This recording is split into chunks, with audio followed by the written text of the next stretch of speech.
Hello and welcome to episode 149 of That King Thing, the weekly gaming podcast where we, the King brothers, talk video games and other stuff.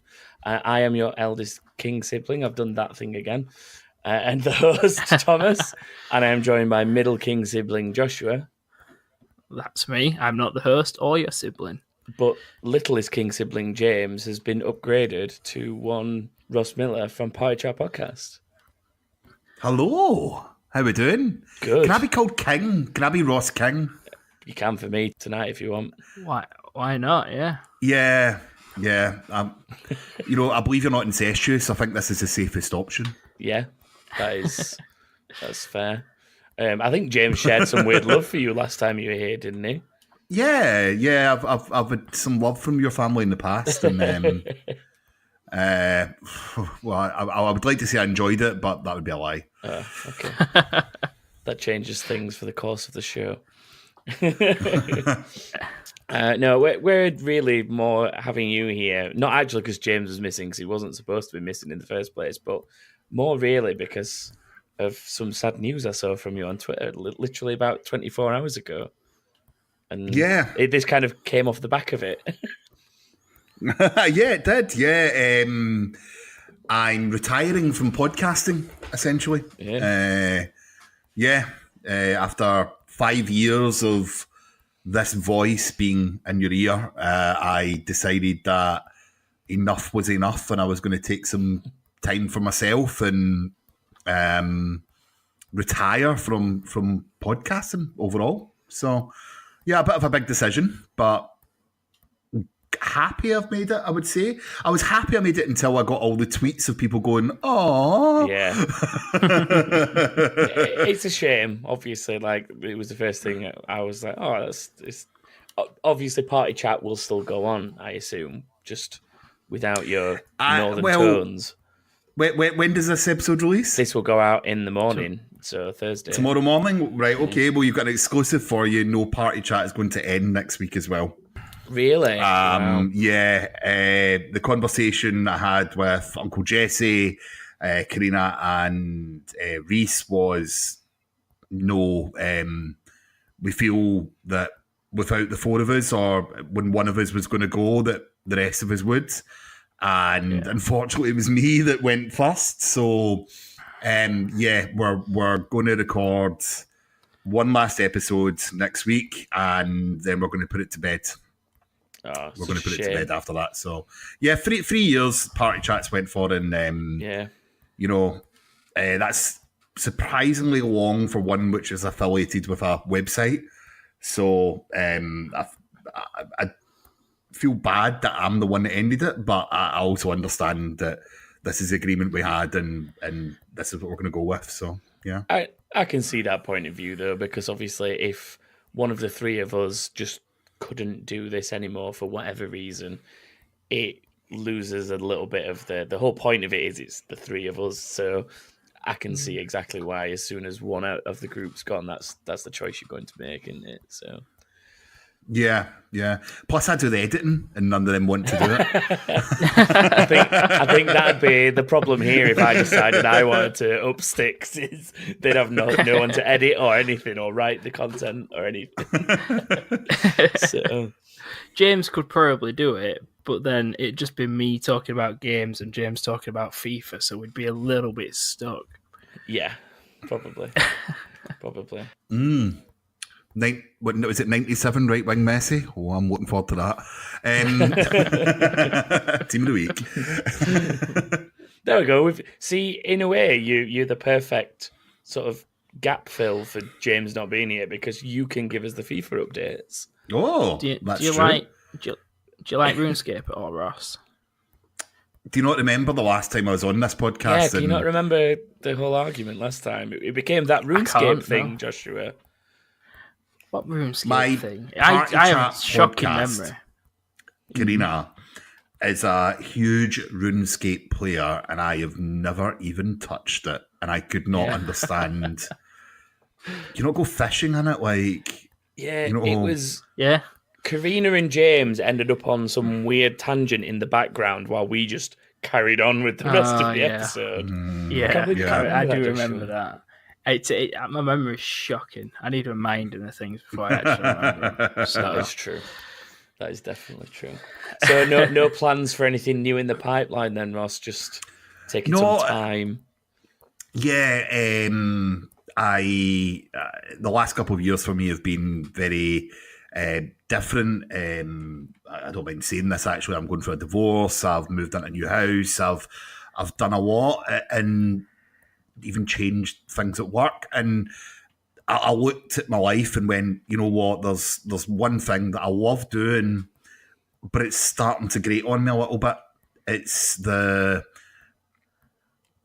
time and effort that you put into to making content for people, and streamers and podcast hosts and everyone else will probably tell you the same. There is times where you just, you're struggling and you have to turn up and do it. And I just got to a point where I was like, I don't want to be the guy that struggles and doesn't want to do it. I can feel myself getting weighed down and, and a sort of expectation of a certain quality that I didn't think that I was going to be able to provide over the coming months. And I just thought, you know what, I'm going to leave with my head held high and go, you know what, the party chat is still party chat. It's not lost anything, and it'll be remembered for that essentially. And I'm quite happy with that decision. But I think the weird one for people was I was also a founding member of a thing called Duck Games. Yes. And people are like, why are you leaving that? You didn't have to leave it. It's a stream team. I was involved in their first chat show. I was involved in the setup. I was very much in the background and the setup of that.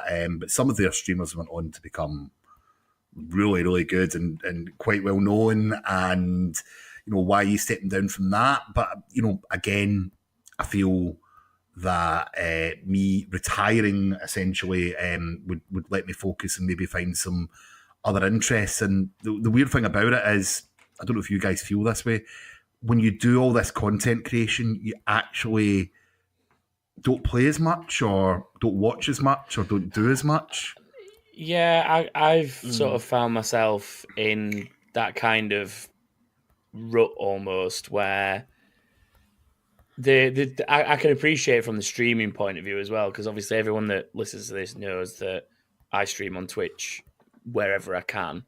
But you do sort of find yourself sitting down thinking, right, I'm scheduled to do a stream, but I need to play something that people are going to want to sit and watch me play. It's not, oh, what do I want to play? And I think that's when I sometimes have to take a step back, because I've got to think to myself, I need to play games I want to play and not think so much about, will people want to watch this? I need to play something I want to play, because at the end of the day, you good viewers are the ones that are there to watch you as a personality more than the game itself.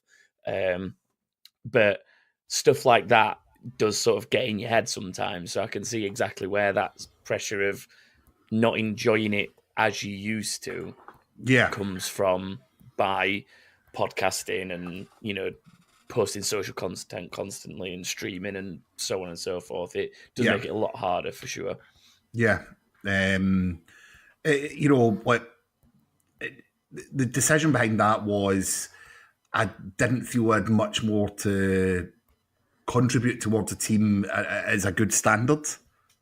And I really hope that through the years that I've done all this, that the stuff I've done has been a good standard. And the 5 years I've been doing it, I actually can't believe my luck, because from going, I'll tell you my background if you want. I was a moderator on a Facebook group for the IGN UK podcast. Yep. And I met two guys called, you probably know, like Dan Krupa and Gav Murphy. And, I was saying, I really want to get the podcast and I really want to do this. And they're like, go for it. Like, your voice sounds good and, just give it a shot and see what happens. So, we started a fan podcast for IGN called, it was a Mighty Duck podcast before Disney stopped us using that name. Yeah. And then it's just spitballed from there. Like, I had my own website called Out of Lives. And then went on to Reddit and approached Reddit and said, here's ideas for podcasts for the future. And they were quite happy to do it. The moderator's over from the Xbox One subreddit, and that just went weird. And at one point, we were the second biggest Xbox podcast in the world, but IGN got back over us. But the fact for about 4 months that our numbers were better than IGN's made me feel so good. Is that the podcast Unlocked? Or whatever it was called, the IGN one. Yeah, I remember that one. See, to be fair, after coming across you guys in the early days of that, you were always my Xbox podcast, and PS I Love You was always my sort of PlayStation podcast, and I guess that shows how a lot of us held Party Chat as an Xbox specific podcast, because the guys at PS I Love You are part of Kind of Funny, it's Rooster Teeth division. Like, that's a huge operation really for the guys that were doing that.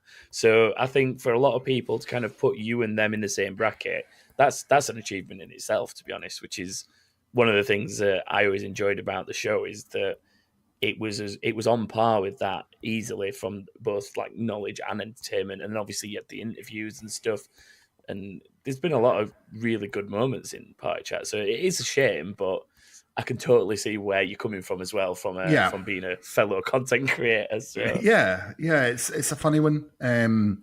Like the weight of having Reddit behind you is obviously a huge draw. You know, we had Major Nelson on our first episode.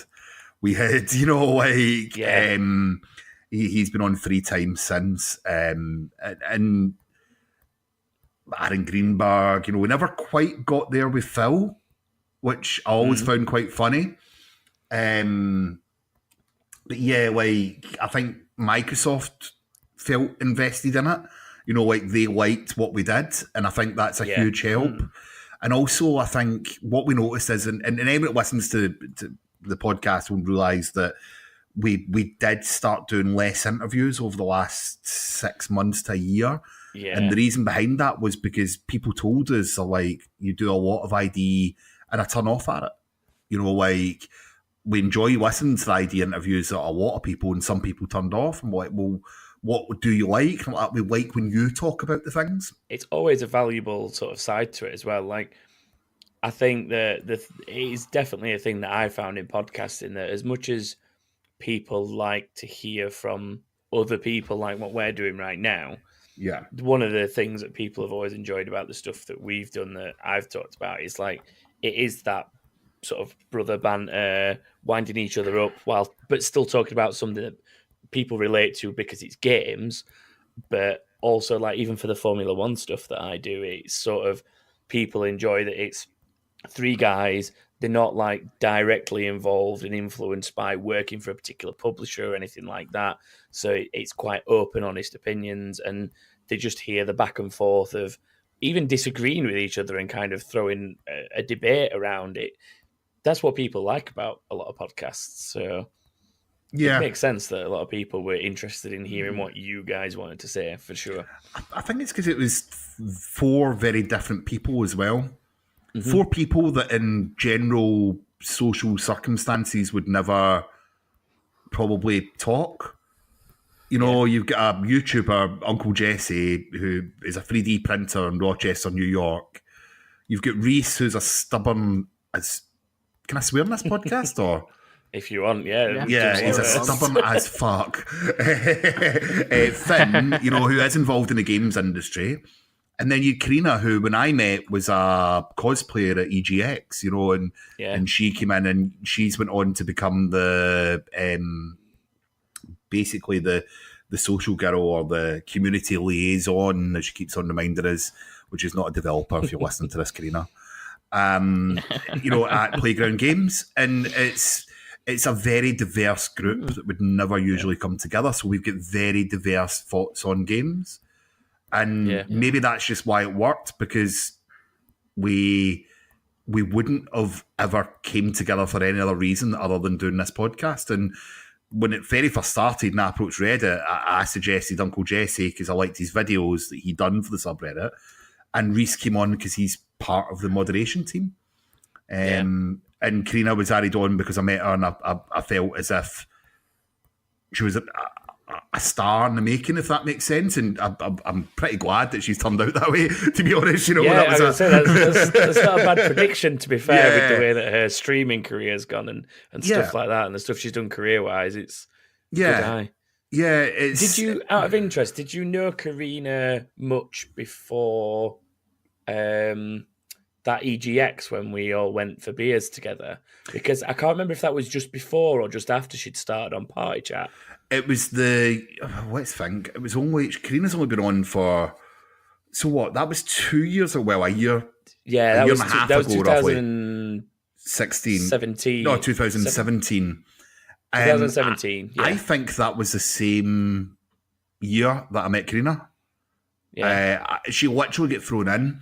We felt as if the podcast became up, and I'm going to be honest, you know, people talk about diversity and all the rest of it, but we were quite cock heavy, you know, that way. Like, as I'm saying this in a podcast with three brothers, but you know, it's one of those things where I went, you know, we had a girl called Emma Bridle who works for Rare on a few times, and we had Sophia Harris, who's she's working over in LA on, and we enjoyed a different sort of interaction, not just because she was a girl, but it did offer a different perspective, and I've just felt that she would be an ideal fit because she hadn't had the weight of writing for a website or being on a podcast or making YouTube videos, but she was involved in industry because she was studying at university. She worked in a game retail store. She loved games. She comes from a family of gamers, and I thought,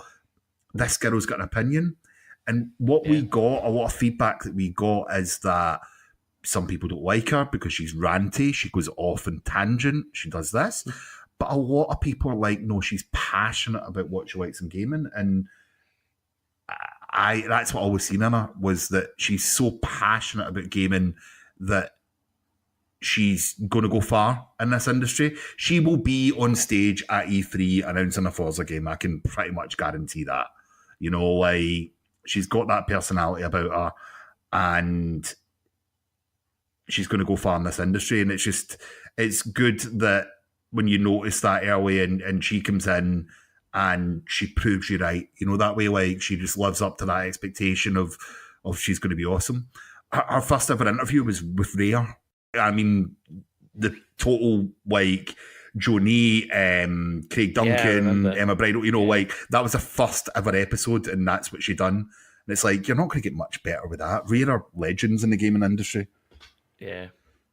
Such good people as well, though. Like, you'll know amazing. It as well as so me good. from, like, meeting with them and talking to them and stuff in the past. It's a very unique experience, I think, with those guys. But like you say, like, I'd agree with you that in the past, Karina's made the most of those opportunities, which is why she's where she is, isn't it? I guess. It's down to, don't take anything away from her. It's her talent. Like, the girl is so hardworking. When she's not at work, she's streaming. You know, and imagine working for a company like Microsoft and then having enough trust in you to go home at night and stream games. You know what I mean? Like, when you look at Microsoft employees, there's not actually that many that do that. And she is definitely one of them. And even on the Forza stream, she's not Karina, she's Retro Crystal. She's her streaming name. Yeah. She's became a personality, and that's what I like about her. She knows who she is, and she knows exactly what she wants in life. And our aspiration's quite simple. She wants to be on stage at E3. That's her goal. Yeah. All power to her.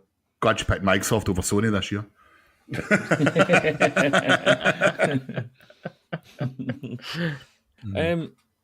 Do you think you'd ever come back to do something at a later date after a little bit of time? Do you think the bug will bite you again? Or is that it? Done?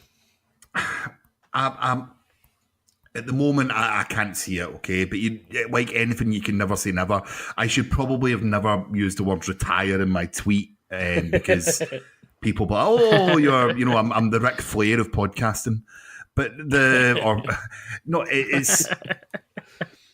it's one of those things where I love podcasting. It gave me a voice, okay? So although the website, I am not the best writer. I sometimes struggle to get my thoughts down in paper. Like, I'm fine with, writing knowledge-based stuff and all the rest of it, but opinion-based stuff, I sometimes struggle to get those thoughts down in paper. And podcasting has been my voice for the last 5 years, and getting all my thoughts on gaming down. And that's going to be a massive part of my life, which is gone. So it's going to be hard, and I don't want to say ever. The one thing I will say is that, in E3 is such a big time of year that even if I came back and done E3 shows with people or things like that, then I would probably do something like that. But as a regular podcast host, I think my time's up. I've had my time. I've had my time in the limelight, and it's maybe time to move on and let someone else have a crack at the whip, essentially, and build their own content. 5 years is a long time in gaming. Podcasting itself is a very different thing, and other people with different ideas, and it's maybe time that they get a shot and someone else rises to the top of Xbox. Yeah. Be interesting to see if anyone does almost fill that void of where you guys are at the moment. Be very interesting to see. That would be interesting. Because I need somewhere to listen. Yeah, well, I hope. I was, this before I was in My Xbox and Me. I always loved that podcast. I felt really bad because I left that podcast to found Party Chat. And I think some people thought, they just used that as a stepping stone. It's a brilliant guy called MC Fixer who's very, very dedicated to the industry and doing his own craft. But I'd like to see something like that rise up, like an independent one that had been going for a while but just hadn't, just got to that upper echelon of having the Microsoft support. And that's what it was. I'm also going to have to start paying for games again, which is annoying. That's got to be a downside. It's definitely going to be a downside. Got to be. I think after covering what has been your career in podcasting up to now. Yeah, I know this is very much the Ross King episode, isn't it? Yeah, definitely. I'm going to break it up though, and we'll do a little bit of news that's not podcast or Xbox related. Okay.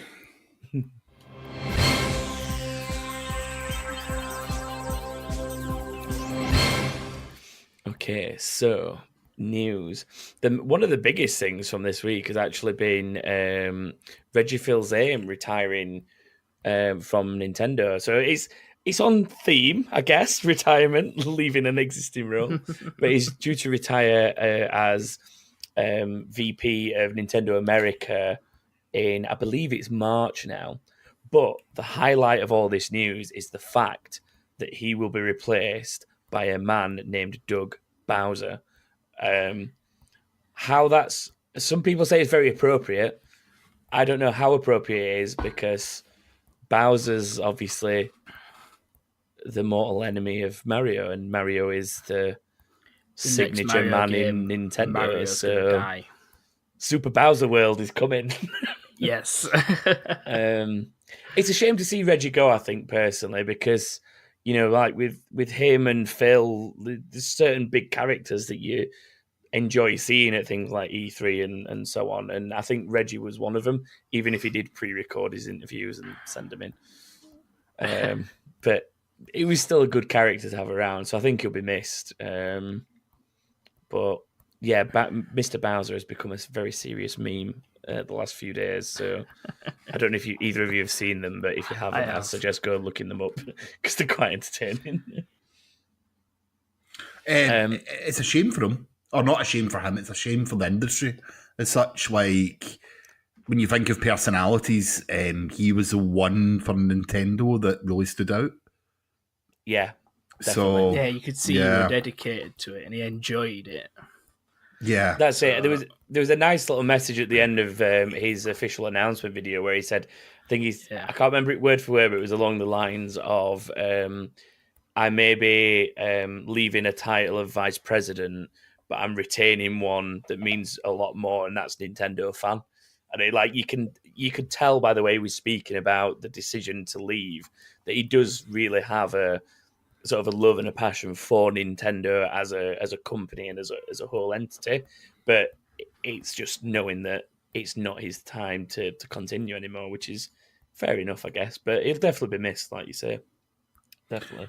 Yeah. Imagine it was when the Wii happened, though. The Wii U. You know, like, I feel as if he's picked his moment quite wisely. Yeah, bow out on the high of the huge success that the Switch has been up to now, and where it's still going. Yeah, it's a good legacy for him to leave behind for sure. Definitely. It's sticking with Nintendo a little bit as well. There is a rumor that is circulating at the moment that Nintendo could be reviving an old Xbox exclusive that was canned, which is Scalebound. So that was one that it got quite a long way in development from what I remember. Ross might be able to point out a bit more about that, but it wasn't too far away from release, if I remember rightly, before it was eventually dropped. But there's nothing confirmed by anybody yet, but there's a lot of rumors going around that Nintendo have picked up an old exclusive property, and then people saying that it is looking like it could be Scalebound. So it's all a lot of kind of Kotaku speculation and so on at the moment, but maybe hear something in the next week or so. I would like to see Scalebound brought back and resurrected, though, because it was a game I was excited for. I don't know about you guys, but... Yeah, I was a bit annoyed that it would cancel, but it's more of a Nintendo's kind of styled game. If you think because it's platinum, basically.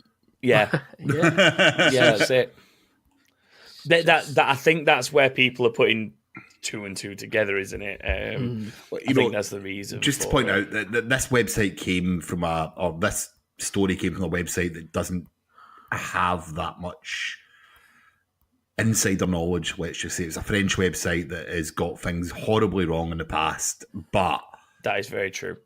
You can see something like this happening, especially with the developing relationships between Microsoft and Nintendo. I don't think anyone can doubt that there is definitely something happening there. They're definitely wanting to the next generation as such. You know, if we have a generation again of Sony dominating, you know, Microsoft and Nintendo do not want to sit back. They want to move with the times and work together to try and basically earn more money. Because let's face it, why not? Something like this would be the perfect show of faith, essentially. It brings Platinum back on board with making AAA on the green platform, as well as Nintendo, if it is Platinum that's making it. And B, it's getting a bad mark off Microsoft file because the game is complete. Yeah. True. Or a version of it, or that world is complete. They showed this at the same time they showed Crackdown. That's how long ago it was. Mm-hmm. And I know a lot of people are disappointed. I am not a huge Persona fan. I'm not a huge Platinum Games fan, but I can see why people like the style of games. And I think this is something that people would like to see, but personally, I don't think it's going to happen. I think it was just someone wrote a rumor and other sites ran away with it. Yeah, the reason it piqued my interest, I thought it'd be worth maybe mentioning and talking about like we are, is just that certain places, like I mentioned Kotaku already, but I know it was on, I think it was Game Informer, and even Kind of Funny Games picked it up as well. So there was a couple of sort of mainstream reporting games websites that were discussing it and saying they'd heard similar things, but is that just maybe jumping on the bandwagon to make sure they've not missed it if it does turn out to be right? I guess there's always that side of things, isn't there? In the same week, the Games Pass to Switch thing was announced. It was all very much, we're going to plug Microsoft and Nintendo working together. And then Reggie comes out at the end of the week and announces his retirement. You know, I don't know how much this is PR for expectation, what people expect things to happen. Because let's face it, a few months ago, people thought Microsoft and Nintendo were working together in a small way. After the recent leaks, people think they're working together in a big way. So if it does happen, it feels a little bit more palatable. Or is that that's true. You know what? It's one of those things that I think has been run too far, and I don't know how much truth is in it. But if Platinum built a world with Beats headphones and dragons, then that does sound something like Nintendo would pick up. So you never know. You can never say never. But yeah, it's certainly an interesting one. It's people want to see good games, and from what I hear, the original version of that was not a good game. So let's hope it's something in that universe, but maybe not the same game. Yeah, I think when Microsoft picked it up, there was a little bit of a direction shift anyway, because obviously it was due to be an exclusive, wasn't it? So I don't think it was ever done under the Microsoft. Well, it's not Microsoft Studios anymore now, is it? But Xbox Games Studios, but it was never done solely under their guise, I don't think, was it? But I wouldn't surprise me if there was some sort of input, I guess, to steer it. But it's all redundant if it's not being released by them anymore, isn't it? So yeah. Games from this week, Anthem. Have either of you been playing it? I have done 9 hours of my EA Access trial. Okay, so you're still on trial mode, as am I. Joshua, are you a purchaser or a trialer? I purchased it, pre-ordered. You purchased. I played. Oh, you VIP. Pre-ordered? Yeah, well, the day before. I got paid the day before, so I picked up a copy then. Okay. But I played the VIP access or whatever it was. Somehow I got a code for that, so I just went with it and did it. Then I played a bit of the 10 hours the day before, and then I've played it often, not every day, but often since it came out. Okay. It is buggy. It does have a lot of freezing stages where the game shuts down and where my screen completely stops mid-fight. No sound at times. There's a lot of problems with it. But do you enjoy the game? I enjoy the game playing the game. I don't enjoy it when it fucks me over when I'm in the middle of doing something or when I've got one person left to talk to in the fort. And when I go to talk to that one person, they get to a certain sentence and it freezes my game and crashes my Xbox. And then starts itself back up. How about you, Ross? Any of these things sounding familiar? Yeah, crashes are not great at any time. No. I sometimes feel that I was always the EA defender and that I didn't jump on the bandwagon with slagging things off, but Anthem is not a game for me at all. The movement and everything is absolutely sublime. The graphics are absolutely sublime. The gameplay loop is not great. They don't have the content there yet to make it a sustainable Destiny beta, which I think EA hoped it would be. Yeah, and they've fallen into what I think is the same trap. Fallen into the same trap that I think Destiny 2 was in for a little while, which I criticised Destiny 2 for, and I'd probably be a bit of a hypocrite if I defended Anthem. I'm not going to, but I'm saying I would be a hypocrite if I defended Anthem for the same thing, which is once you've reached a certain point in content, there isn't particularly anything to do. And I felt a lot like that in Destiny 2. And I was genuinely hoping that Anthem would be better than that.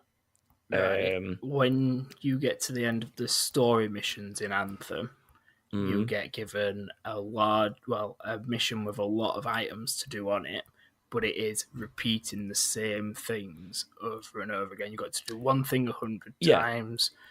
You've got to do one of the 3 dungeon missions 25 times. So you've just got to repeat the same 3 missions 25 times in order to finish it. It's absolutely ridiculous how much there could be to do to fill those spaces, and how much they want you to redo the exact same content to finish that grind that mission. That grind was also worse than it is now at one point. Yep, I know. They've toned that grind down because of how if there was more content in it already, or they were already saying, right, it's coming now, then fine. Because there's more stuff to do to add to that's story related and new. But repeating same things, I've not bothered with it that much since I finished the story missions on it. Which did take me a few days, to be honest. I've not rushed through it and got through it quickly. But with all the glitches and stuff, I could probably got it done a lot quicker. But this is the thing, at what point do we as gamers as a whole decide that we're not standing for what is arguably an unfinished game? To me, that is an unfinished game, especially the bugs and stuff like that are in there. Well, every game's going to have something or other that's not quite right, especially these hugely detailed online worlds. But to have so many issues after 2 huge betas and an alpha, and then a huge day 1 patch that still didn't fix everything, it's like, at what point do we start standing up and saying we're not pre-ordering games anymore? Because that's what happens, isn't it? People pick up the game, it gets pre-ordered, the company's got the money, and then at which point a game's released full of bugs, and you can be as angry as you want and as irate as you want, but at the end of the day, the devs have your money, so what are they going to do? I didn't experience many bugs in betas or VIP access or anything like that. Not a single thing. I think, ironically, the day 1 patch that was supposed to help fix the loading times being extremely the long. minus day 3 patch. Well, yeah. So I'm purposely really biding my time with it at the minute and trying not to have gotten too far too quickly with it. Saying that it's technically 2 weeks old if you're talking EA access on Xbox or Origin Game Pass on PC. So I could see it being one of those games that, given time, might gain popularity. And given the content additions, and I can definitely see its future appeal, but at the minute it really needs some work to be able to get people to stay in it long term, I think. And they're in danger of losing people to other stuff that will be coming over the coming months. I think the marketing campaign, which was essentially Apex, went very well. Because I think the PC player base went up tenfold. Because they released Apex Legends, which made an absolute huge spike in people downloading. What is it called in PC? Sorry, I'm not a huge PC guy. It's Origin on PC, Origin, and then EA access on Xbox. But they basically installed Origin, which meant when they pay for Origin Premier, whatever it is, they had the access to this as well, which meant a lot of people played it. And in the grand scheme of things, the mechanic is a lot of fun. The flying is amazing. The graphics are amazing. You know, a lot of people are going to get hooked on that. And one thing we've learned from Destiny and a lot of games in the past is there is a lot of people that love to grind. You know, they love the repetition of doing missions and things like that. But I think the irony of me complaining about grinding in things like this and Destiny is, I think some people that listen regular will appreciate the irony because they know how much of a MMORPG player I am. So things like Elder Scrolls, I spent a whole month just doing dungeons and stuff over and over again to get a specific helm, like a very specific piece of headgear. World of Warcraft, I've spent 15 years of my life nearly just doing certain things over and over again to get a stupid mount or a stupid companion pet. But for some, I don't know what it is about. I don't know. It's probably considered hypocritical, but those games that you've played aren't gun related or sci-fi, they're more fantasy, and it's different themes, so it might feel a bit. I think the thing is the stuff that I grind in those games is completely optional to grind, and there is plenty of other things I could be doing that's also productive within the game that's not a grind. And those grinds are literally my choice to do. I think when you feel like there is literally only this one path, especially when you've almost forced on it by getting to the end of the story and saying, here's a giant list of things to do. There is nothing else for you to do except complete this giant list. That's when it maybe feels a little more forced upon you and something that you don't enjoy. Yeah. I don't know. But that's my 2 pennies worth, I guess. I'm more excited for Division 2 because they've had the first game out, they've had the chances to learn, and the Division is and I know they're not that comparable other than it's a Schluter. I've seen it called a Schluter. I like that name. Like a shooter-looter. Yeah, Schluter. Yeah. Good. They learned their mistakes from the first game, and Ubisoft have got a history of making the second game a lot better than what the first one is. So I am far more excited for that. Yeah, the next beta is now live as well, isn't it? Yeah, midnight. Yeah. Well, I know. So, it'll be live by the time most people listening to this, at least. Anyway, exactly. Yeah, it's the public one as well, isn't it? So just get on. Yeah, it's literally just, I believe it's just go on the website and say you want in, and they send you a code to claim it. I think it's an open beta, but you have to go register yourself for it. It's basically there. It's done an way of getting you on a mailing list, so they can email you about it to try and make you buy it.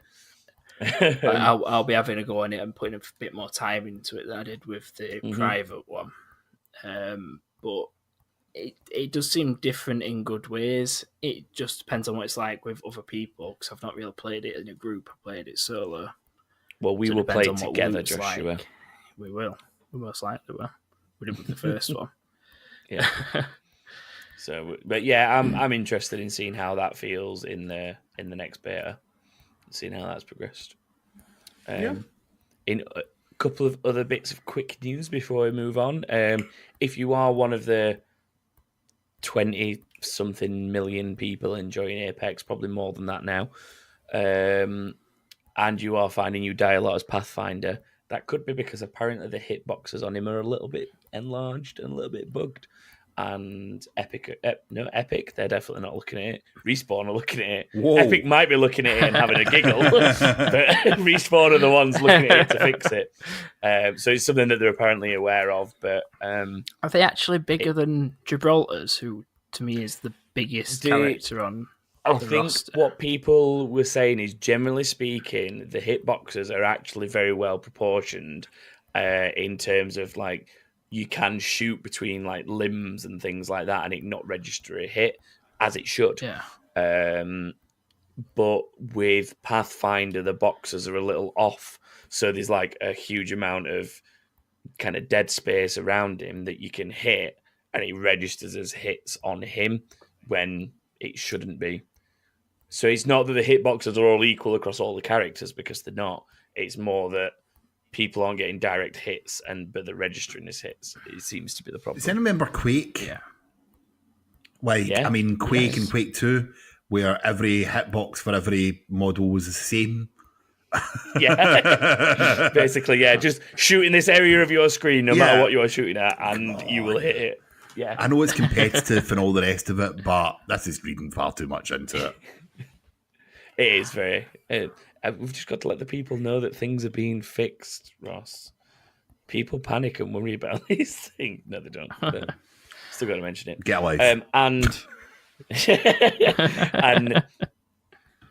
if you own a PlayStation 4 and you pay for PS Plus, make sure to check out the PS Plus offers for this upcoming month, because Call of Duty Modern Warfare Remastered is one of the free games this month. I saw that earlier in an email. Ooh. Yeah, so that earlier in an email, and that was my exact reaction, more or less. Ooh. The email came up, and I went, "What?" So I believe it starts from the 5th of March, which is the start of next week or around that time.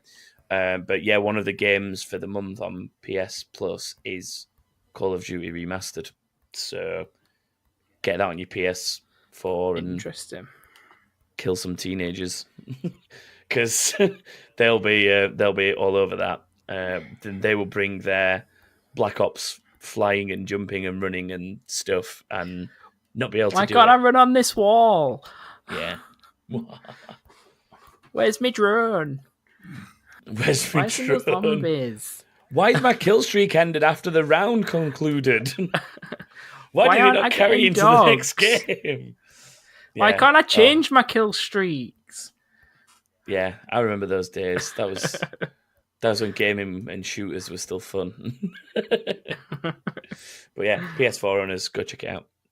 And now it is time for the real reason Ross is here, I think. Oh no. Yeah. Yes.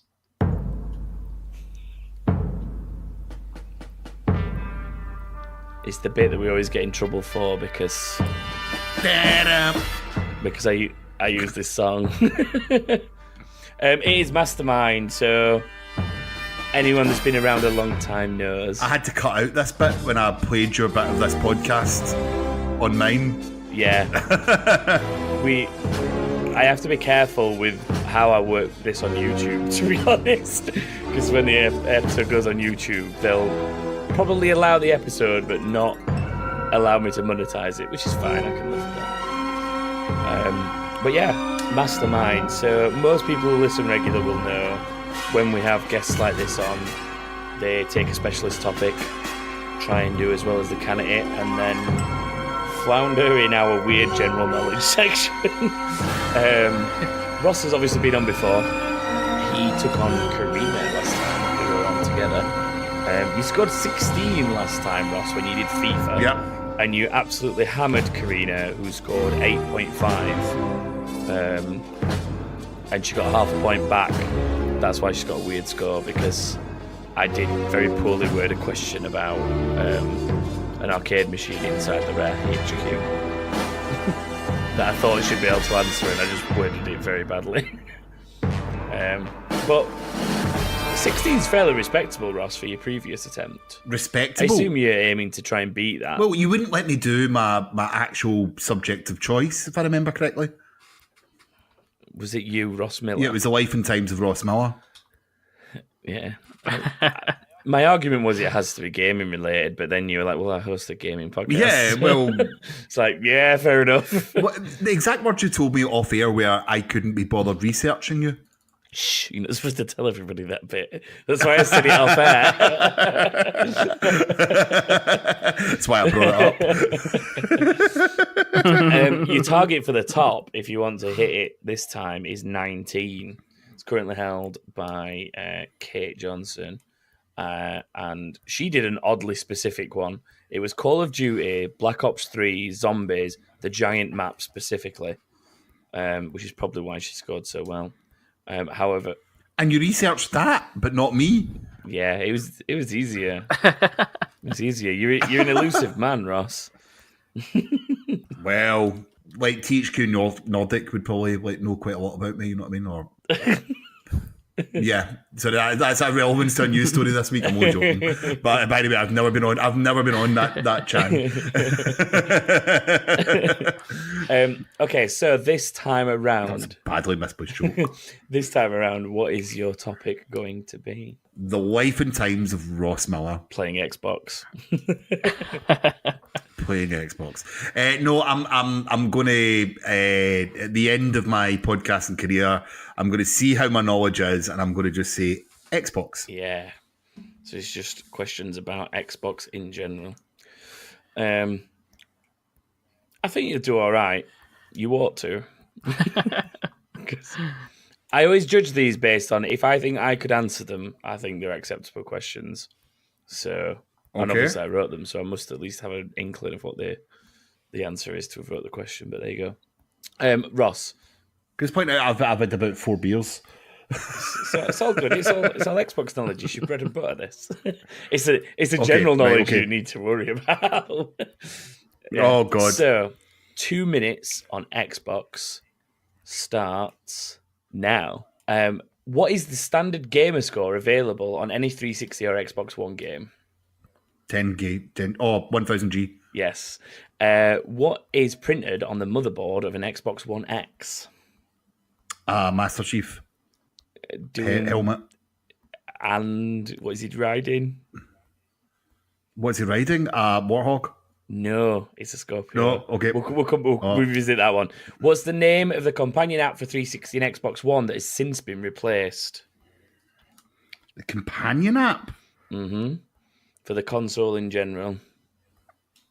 Oh, I don't know. It used to have a very specific name, and now it's just the Xbox app. It was replaced. No, pass. Who is the current head of the Xbox brand and VP of gaming at Microsoft? Phil Spencer. Correct. What Microsoft developers team created the sound effect for unlocking rare achievements?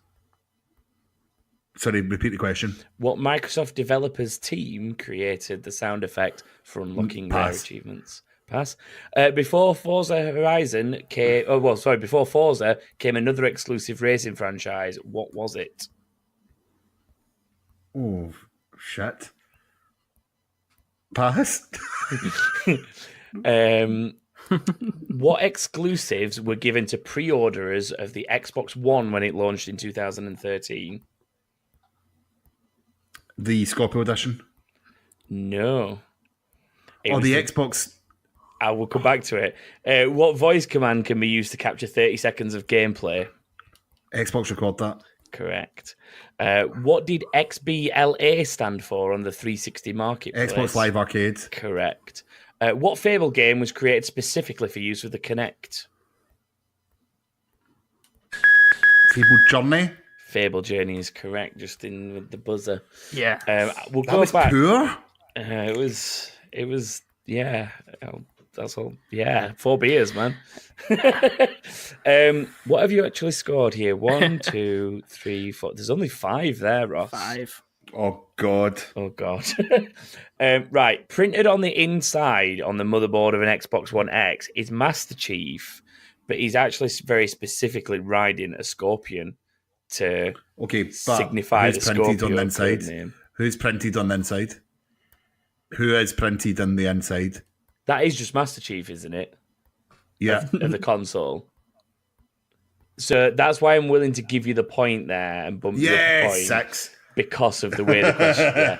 Because on the any standard Xbox, Master Chief is printed on the inside, if I remember correctly. It's any Xbox One, that isn't it? And then the Xbox One X is the one where he's riding the Scorpion specifically because of the old code. Right. Okay. So, right. But we'll give you the point. That's fine. 1, 2. So that pushes you on to 6. You're up to 6. Right. In terms of other ones, so you passed the companion app that used to exist and doesn't exist anymore. Any thoughts on that since? As soon as I passed it, I can't remember what this was called. No. Joshua, do you remember what it is? Smart Glass. It is Smart Glass. Yeah, kicking yourself. Fable Anniversary was a Smart Glass game. Yeah, annoyingly, Fable Anniversary, I'm missing one achievement because I need to go boot up my old Xbox and use the Legacy edition of the Smart Glass app just to get one achievement because it was to connect that app to the game. So I need to go do that. This one's a bit of a tricky question. There's a little bit of a clue in it, and the only reason I always remember this is because every time I post anything about Rare or Sea of Thieves, one Craig Duncan decides to remind me of this fact, or if I post anything about unlocking a rare achievement. And it was actually the guys at Rare who created the whole special sound effect that plays when you open that rare achievement.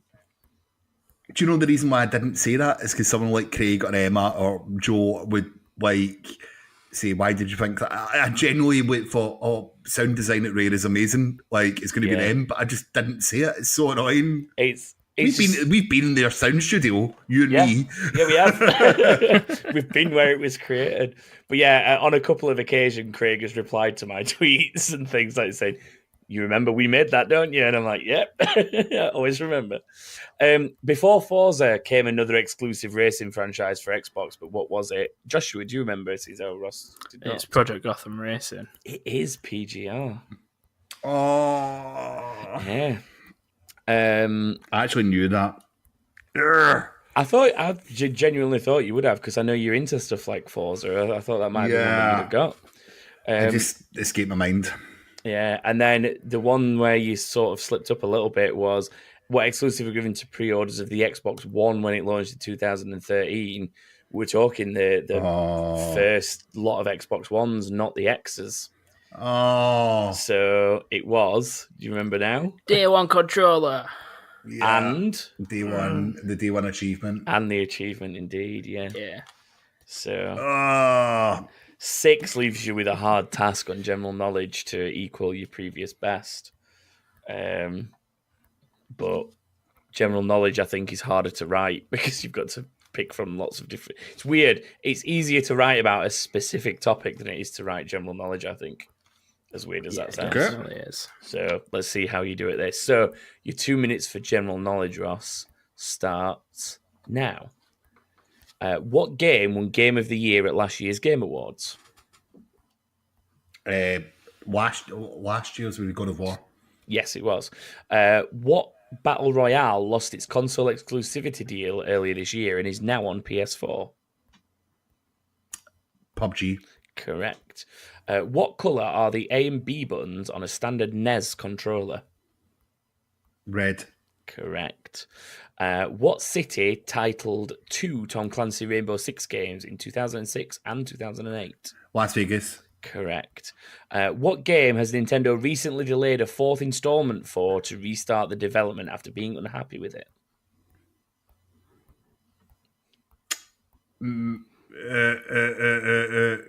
I was like, Robo Boy, that's not my right pass. I know what it is, I just can't remember. Who replaced Tiger Woods as the face of EA's PGA Tour games? Rory McIlroy. Correct. From Software developed what notoriously difficult video games? Doom. Sugar, Dark Souls. It was Dark Souls I was looking for, I'm sorry. The Belmont family are from what game series? Oh, pass. Jax and Daxter is developed by what company? Pass. What new PC game service launched in December 2018? PC Epic? It is indeed the Epic Store, yeah. The Sands of Time is a game in what series? Prince of Persia? Correct. What Nintendo character consumes others to obtain its powers? Kirby? Correct. Cloud Strife is the protagonist of what game? Final Fantasy VII. Correct. What is the vault number in the latest and multiplayer installment of Fallout? Oh my god, I can't even remember now. 79? 49? Oh! 79, 49, both are incorrect. I'm intrigued by how many you've done there because that 76, was a good run. Bloody hell. 76. It was a nice little trick question there, sort of. I know, the way I worded it. Right, let's see how many you got. This is important because you got 6 in the first half. 9 there. 9? Yeah. So that's a 15 total. It is. Oh, Ross is not better than last time, unfortunately. But we'll still put it on the board. It can stay there forevermore. We'll quickly go back to the ones you passed, see if any jogs any memories. But so the first one you passed was a Nintendo game recently delayed of its 4th installment to restart development after Nintendo were Mega Man. No. I know what you were thinking. I know what you were thinking at. Joshua, can you remember? Yeah, it's Metroid. Specifically Metroid. Prime. Oh my god. Specifically Metroid Prime. Of course, Metroid. Well, yeah, Metroid Prime. I was like Robo Boy. Robo Boy was a brilliant answer, but I heard you go M, and I was like, Go on, say it, and you just went with Robo Boy.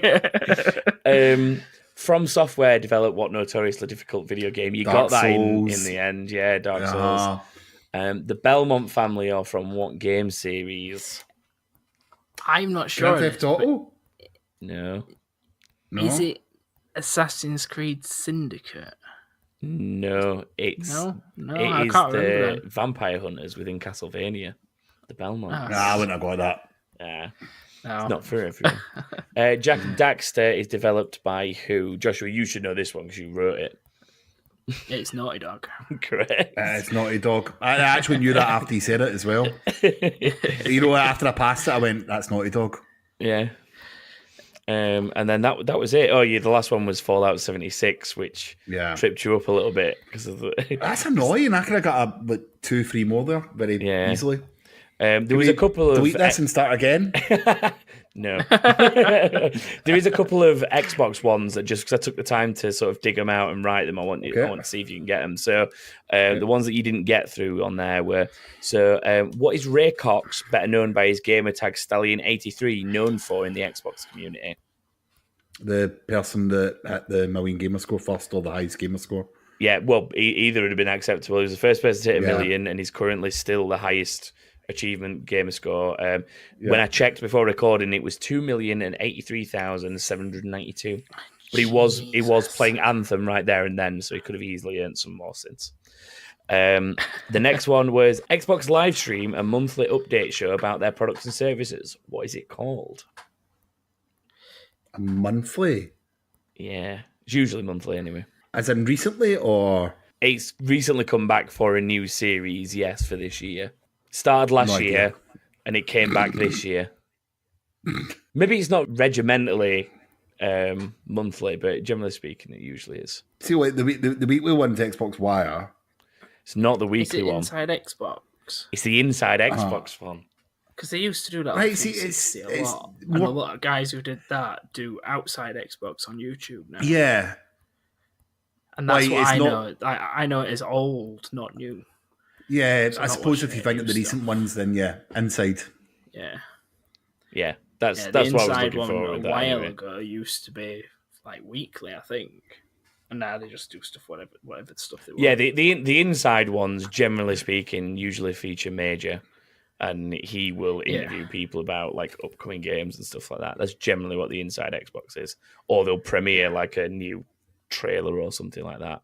It's almost like a mini segment of an E3 stage, but in bite-sized pieces throughout the year is how I would describe it. But yeah, that's what I was looking for on that one anyway.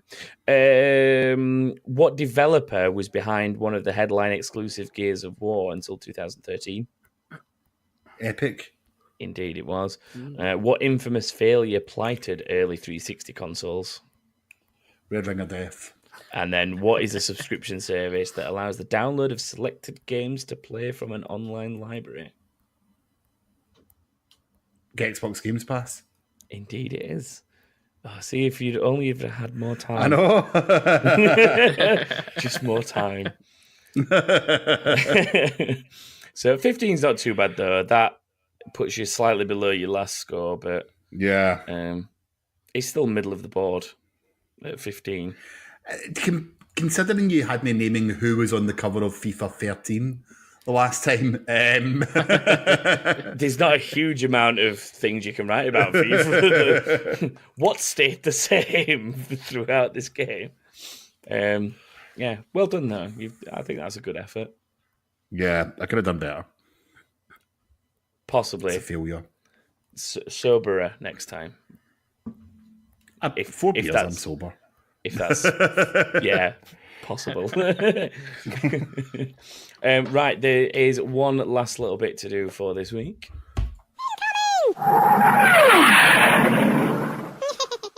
We have a couple of bits that people have sent in, so let me find those. Joshua, in fact, do you want to go through the few that we've got? Because it's usually your little bit, this, isn't it? Yeah, go on then, because I've not said much so far. We've not got that many this week, though, have we? So we've got 4 We've not had a specific topic, really, have we? That's the problem. Topic? A topic. So Nats has asked, I don't have a... well, that's a good question to start off with. I don't have a question, so I'm just going to say have a good day and eat lots of food and remember your podcasting roots. That's obviously aimed at Ross. Yes, it is. that was a message aimed for you, Ross, by the way. Yeah. Yes. Okay. Thanks. Dummy 2008 Paul Carter of the Paul Posse. Yeah. He wants me to ask you, why don't we have Alan Carr as a guest instead of you? Alan Carr recently launched a BBC show again after 20 odd years away. Alan Carr? Well, no, that's different. Who are you thinking of? I don't know. I would probably rather Alan Carr was here. The thing with Paul here is that whenever we have anybody on that's a guest, he will always compare to some other TV presenter usually. We've had Alan Carr, Stephen Fry, and... Oh, was Steve Coogan done this week? That's what it was. Is that what it was? I remember when we interviewed the guys from Go 8-Bit, it was like, why is Dara O'Brien not here? And it's like, oh God, I bet he gets that question all the time. But there you go. he said, surprisingly, I get it all the time as well. So I was like, yeah, thanks for that, Paul. Anyway, Joshua, move on. Deja and Tender Will now Will Hodkin Will. has asked, just Will, yeah. Do you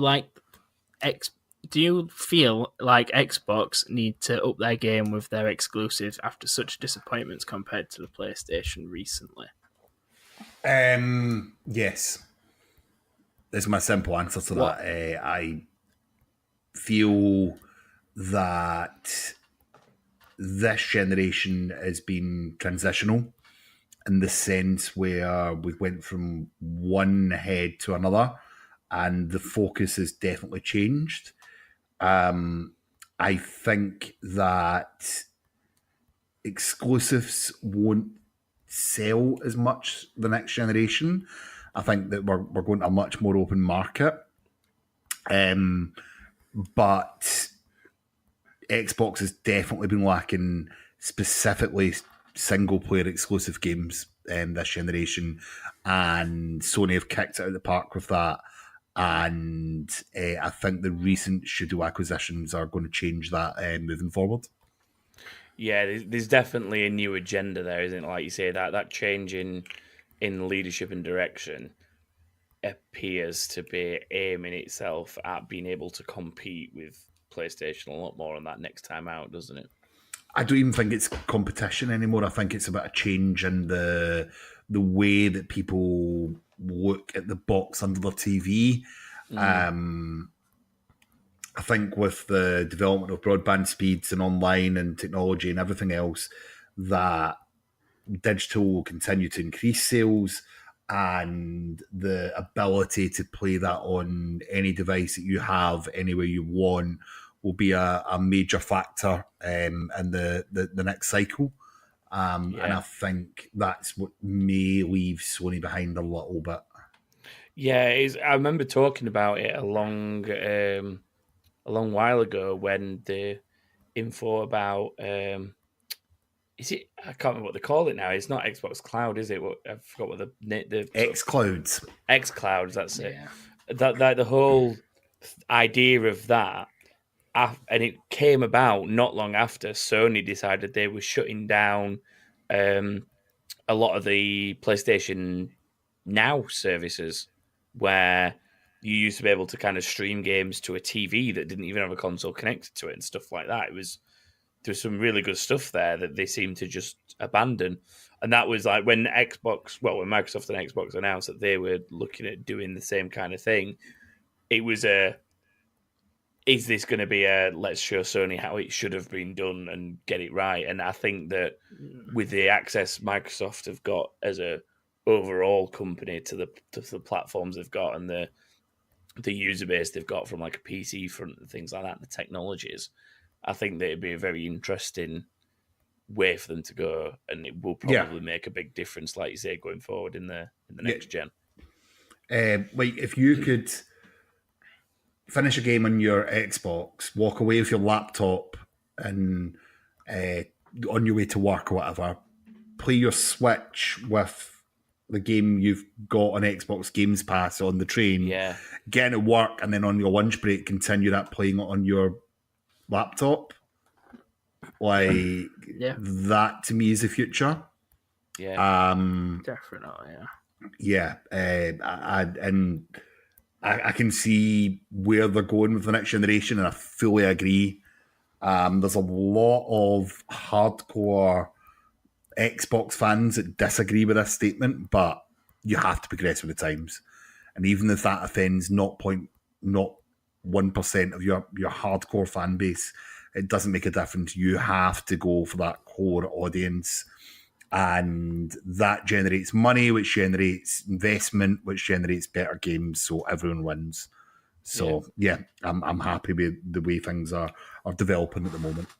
Yeah, I'd agree with that as well. That like I think the phrase you used a bit earlier on was it's about how people sort of look at the machine itself as like what they utilize it for, and that hits the nail on the head for me because yes, PlayStation has had much better exclusives and specifically, like you say, single player exclusives with things like Spider-Man, God of War, Uncharted 4, so on and so forth. But I literally refer to my PlayStation 4 as an exclusives machine. That's literally the term I use for it because the only games I buy and install on it are games that I can't get on my PC or my Xbox. But if I'm gaming or socially playing video games, I use my Xbox or my PC. And the beauty of those two things is because they're both Microsoft products, they interact with each other quite well as well. So like things like the Xbox app on PC, being able to stream gameplay to that across the same network and things like that is it's obviously only a small thing, but it definitely comes in handy for me swapping between the two. So I think that's definitely the mindset that Xbox are aiming for in general is like that sort of I want the system that can. I think that's what the One was originally intended to be, wasn't it? It was I want the system that can do everything, and that's where the TV integration came from, and stuff like that. And to be fair, I bought into that gimmick as a pretty hardcore Xbox person, and I used it for a long time. But I wouldn't even think about doing it now because I don't really watch proper TV. I use Netflix and so on. So. But yeah, I wonder how it would have looked if it was 2 years later. What, the console itself, you mean? Well, the market. The market was more acceptance of digital ownership 2 years later. And that's what the launch really failed to get. In a lot of ways, it was a little bit far ahead of its time. But yeah, it'll be interesting to see next generation. And obviously, I'm not a fanboy. I own a PS4. I've got a PC. My son's got a Switch. In the sense where, Microsoft everything. It's my choice to play on Xbox. I'm much like yourself. And I want to play on the best consoles that I can. And I just feel as if the development that the company is going is so consumer friendly. It's ridiculous. And it's exciting times for us as gamers. I think that the next generation, and I don't think you're going to call it a generation as such, will be very, very interesting. Very, very interesting. Yeah. I think the digital standpoint's a good one as well because I think it was earlier today, but recently I saw a stat that around 80% of game sales here in the UK now are digital. Which is an insane statistic if that is accurate. I can't remember where I saw it and how reliable it was, but it wouldn't surprise me because I haven't bought a physical game since I don't even know. for me, it was Crash Bandicoot. Do you know the only physical games I've bought this generation on my Xbox is literally ones that are special editions? Like the collector's edition. So the game comes with it, but it's more about the other, whatever it is, the figurine or the accessory or whatever it is that comes with it. And that's the only time I bought physical this entire generation of console. So I was disappointed when I opened my PS4 and the games inside it were discs and not download codes for the store. I was like, oh man, I want digital stuff. So yeah, I think that probably backs up the 80% statistic, stuff like that. So last one, Joshua, I think you got one more, I mean, you said. Yeah, we do. Baby G, Glenn Green, G Green 93. What would you like to see added to Apex Legends? Obvious one is more maps, but what else would you add? Obviously. A character with a t-shirt on with my face on it. That would be brilliant. Or Titans.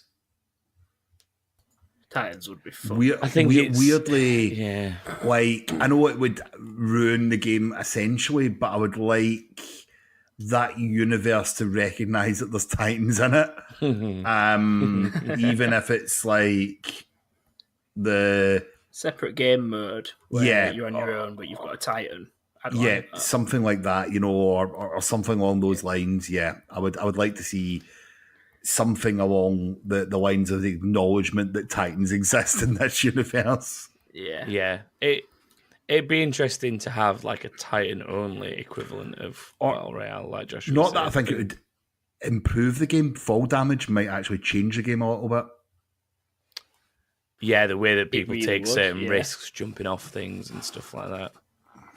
Yeah, I jump off stuff all the time on that game. Constantly. Well, exactly. It's you don't realise once you know that there's no fall damage, you have no regard for your own safety when plummeting down the side of the building. It's just one of those things, isn't it?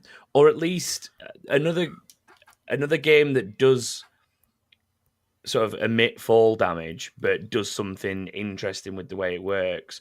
And it's also Battle Royale, but it's Realm Royale, the Paladins based one.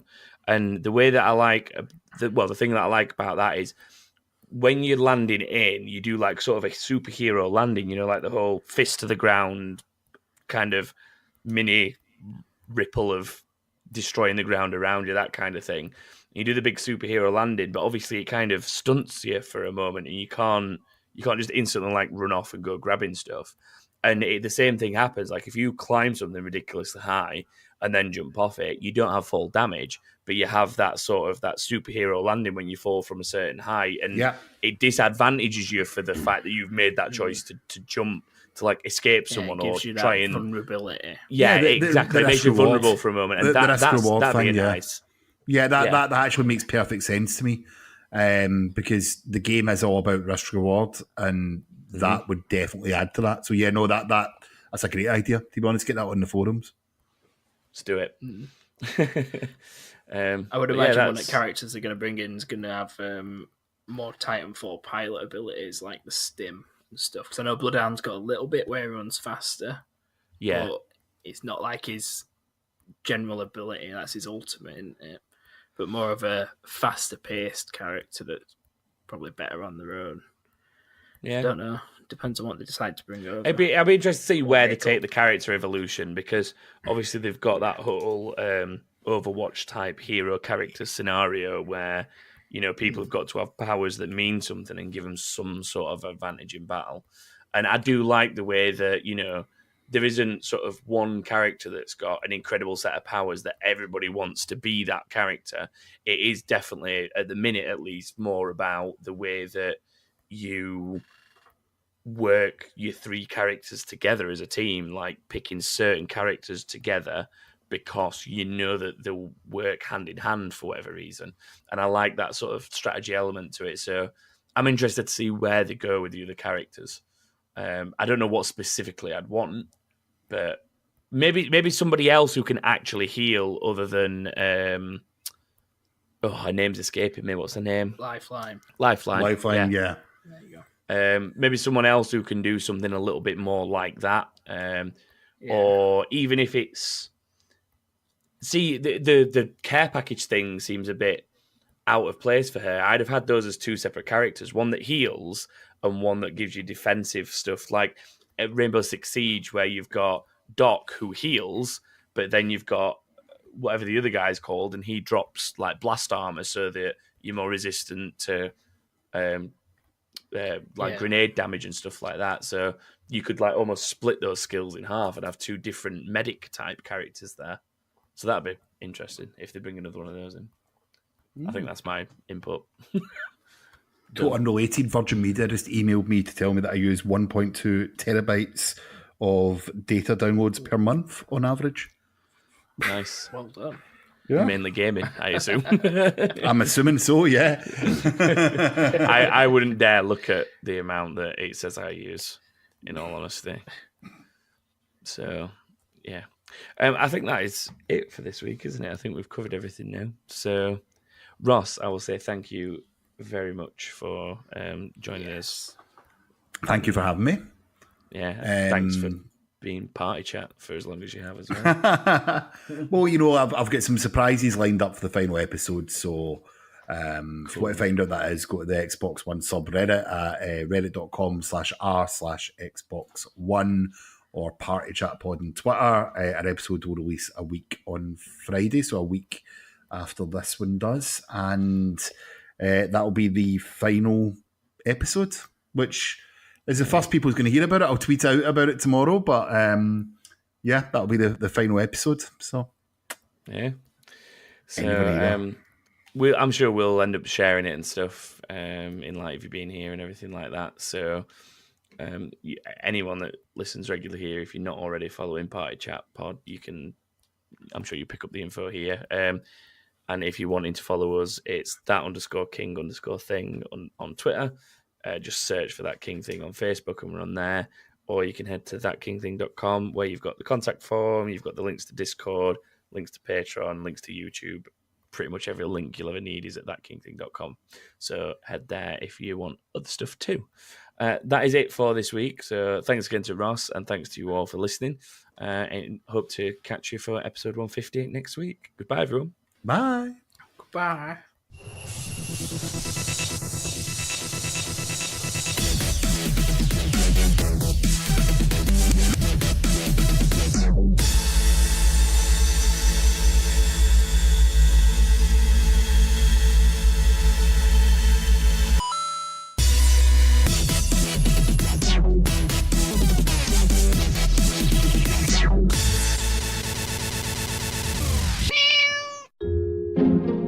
This podcast is part of Britpod Scene, an independent network of uniquely British podcasts that's always growing. Check out BritpodScene.com or Britpod Scene on Twitter to find out more.